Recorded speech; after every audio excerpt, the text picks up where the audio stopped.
बिस्मिल्लाहिर्रहमानिर्रहीम। आज का हमारा टॉपिक है कैरेक्टरिस्टिक्स ऑफ लाइफ।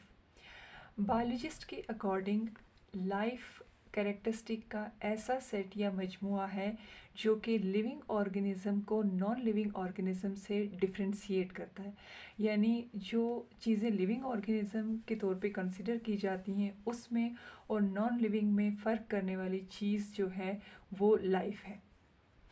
लाइफ को डिफ़ाइन करना साइंटिस्ट के लिए हमेशा से एक बहुत बड़ा चैलेंज रहा है, क्योंकि लाइफ कोई भी सब्सटेंस नहीं है बल्कि ये एक प्रोसेस है। इसके अलावा जितनी भी फिज़िकल बॉडीज़ हैं उनकी कैरेक्टरिस्टिक के बारे में नॉलेज की कमी भी जो है वो लाइफ को प्रॉपरली कैटेगराइज करने के लिए या उसको डिफ़ाइन करने के लिए ये भी एक बहुत बड़ा पॉइंट रहा है।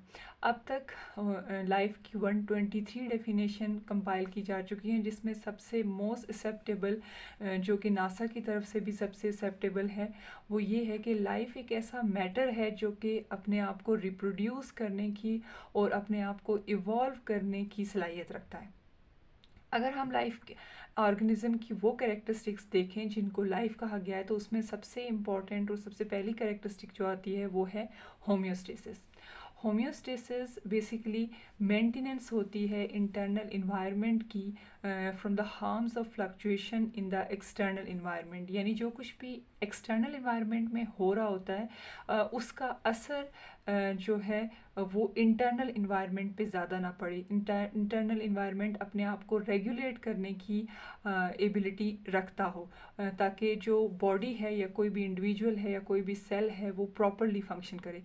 तो इस रेगुलेशन को होम्योस्टेसिस कहा जाता है।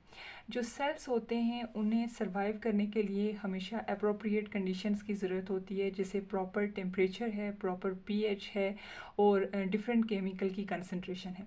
ये सारी condition time to time change होती रहती हैं, लेकिन ऑर्गेनिज्म की वो एबिलिटी जो कि उसके इंटरनल इन्वायरमेंट को मेंटेन रखती है, इन सब कंडीशंस के टाइम टू टाइम चेंज होने के बावजूद उसे होम्योस्टेसिस कहते हैं। इसमें हम स्वेटिंग की एग्जांपल दे सकते हैं, जिसमें किसी भी इंडिविजुअल की बॉडी उसको कूल रखती है। जब बॉडी का टेम्परेचर राइज हो रहा होता है तो स्वेटिंग के थ्रू जो है वो अपनी बॉडी को कूल रख सकता है। सेकेंड जो कैरेक्टरिस्टिक है वो है ऑर्गेनाइजेशन।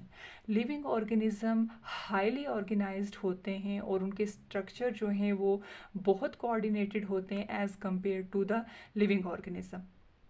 अगर हम लिविंग ऑर्गेनिज्म की बात करें तो उनका बेसिक स्ट्रक्चरल और फंक्शनल यूनिट जो है वो है सेल। और ऑर्गेनिज्म ईदर सिंगल सेल हो या मल्टी सेलुलर ऑर्गेनिज्म हो, उसकी सेल में कॉम्प्लेक्सिटी पाई जाती है। अगर हम सेलुलर ऑर्गेनाइजेशन देखें, बायोलॉजिकल ऑर्गेनाइजेशन देखें, तो एटम्स मिलके मॉलिक्यूल बनाते हैं, मॉलिक्यूल्स मिलके ऑर्गेनेल बनाते हैं, ऑर्गेनेल मिलके सेल बनाते हैं, सेल टिश्यूज़ बनाते हैं, टिश्यू ऑर्गन्स बनाते हैं, ऑर्गन्स मिलके ऑर्गन सिस्टम बनाते हैं और डिफरेंट ऑर्गन सिस्टम कोऑर्डिनेट करके कोई भी इंडिविजुअल बनाते हैं। थर्ड कैरेक्टरिस्टिक्स जो है वो है ग्रोथ। ग्रोथ मेंटेनेंस को कहा जाता है जब कोई भी organism high rate of anabolism यानी उसमें बिल्डिंग प्रोसेसेस ज़्यादा हों as compare to the catabolism यानी ब्रेक डाउन प्रोसेसेस के। जो भी ऑर्गेनिज्म ग्रो करता है वो अपने सारे पार्ट्स को इंक्रीज़ करता है। सिर्फ सिंपली वो मैटर को एक्यूमुलेट नहीं करता बल्कि उसके जो पार्ट्स हैं उनका साइज़ भी इंक्रीज़ हो रहा होता है और वो डिफ्रेंशिएट भी होते हैं। All living organisms grow and develop following the specific instruction coded by their genes। ये सारी इंफॉर्मेशन के कोई भी ऑर्गेनिज्म या कोई भी सेल या कोई भी ऑर्गन कैसे डेवलप होगा, ये सारी की सारी इंफॉर्मेशन डीएनए सेगमेंट में होती है जिसको जीन कहते हैं। यही जीन इंस्ट्रक्शन प्रोवाइड करते हैं कि किसी भी सेल की या ऑर्गेनिज्म की ग्रोथ कैसे होगी और उसमें डेवलपमेंट कैसे होगी। फोर्थ कैरेक्टरिस्टिक जो कि लिविंग ऑर्गेनिज्म को नॉन लिविंग ऑर्गेनिज्म से डिफ्रेंशिएट करती है वो है एडेप्टेशन और एवोल्यूशन। एडेप्टेशन ऐसी एबिलिटी को कहते हैं जो with respect to environment and time के अकॉर्डिंग किसी भी जो ऑर्गेनिज्म है या किसी भी प्रोसेस में जो चेंज आता है उसको एडेप्टेशन या एवोल्यूशन कहा जाता है। वो ऑर्गेनिज्म जिनके पास अच्छे ट्रेड्स होते हैं, एडवांटेजियस ट्रेड्स होते हैं with respect to structure, behaviour और फिजियोलॉजिकली, वो ज़्यादा अच्छा सर्वाइव करते हैं किसी भी इन्वायरमेंट में एज़ कम्पेयर टू जिसमें ये सारे ट्रेड्स कंप्रोमाइज़ होते हैं।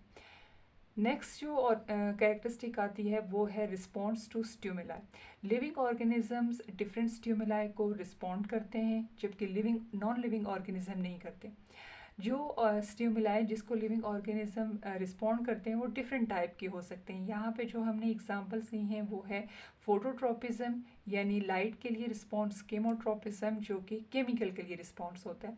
अब ये जो रिस्पॉन्सेज होते हैं वो पॉजिटिव भी हो सकते हैं यानी उस स्पेसिफिक फैक्टर की तरफ भी हो सकते हैं और उसके अगेंस्ट भी यानी कि ये नेगेटिव भी हो सकते हैं। नेक्स्ट कैरेक्टरिस्टिक है हमारे पास reproduction. Reproduction is the ability to produce new individual of the organism either sexually or asexually. इसमें दोनों मोड ऑफ रिप्रोडक्शंस इन्वॉल्व होते हैं। जैसे अगर हम सिंगल सेल ऑर्गेनिज्म की बात करें तो उसमें रिप्रोडक्शन का प्रोसेस बहुत सिंपल होता है यानी उसमें डीएनए की डुप्लीकेशन होती है, साइटोप्लाज्म सेपरेट होता है। जैसे अगर हम बैक्टीरिया की एग्जांपल लें तो सिंगल सेल जो है वो बाइनरी फिशन के थ्रू दो सेल्स जो है वो बना लेता है। इसके मुकाबले में मल्टी सेलर ऑर्गेनिज्म के अंदर रिप्रोडक्शन का प्रोसेस बहुत कम्प्लेक्स होता है जिसमें स्पेशलाइज्ड रिप्रोडक्टिव जर्म सेल्स यानी एग और स्पर्म सेल्स इन्वॉल्व होते हैं जिनके कॉम्बिनेशन से जाइगोट बनता है और फिर फर्दर डिवीजन उसमें और डेवलपमेंट जो होती है वो जीन्स की इंस्ट्रक्शन के अकॉर्डिंग होती है। नेक्स्ट कैरेक्टरिस्टिक है हेरिडिटी यानी passing of genes containing DNA along the organism offspring. एक जनरेशन से दूसरी जनरेशन में जो जीन की और कैरेक्टरिस्टिक की जो पैसेज होता है उसे हेरिडिटी कहते हैं। जीन्स ये चीज़ इंश्योर करते हैं कि ऑर्गेनिज्म जो है वो उसी स्पीशीज से बिलोंग करते हैं और उनकी कैरेक्टरिस्टिक्स भी सिमिलर होंगी। इसके अलावा एनर्जी प्रोसेसिंग लिविंग ऑर्गेनिज्म के अंदर होती है जो कि नॉन लिविंग ऑर्गेनिज्म के अंदर नहीं होती। Living organism different source of energy use करते हैं अपने मेटाबॉलिक एक्टिविटीज़ के लिए।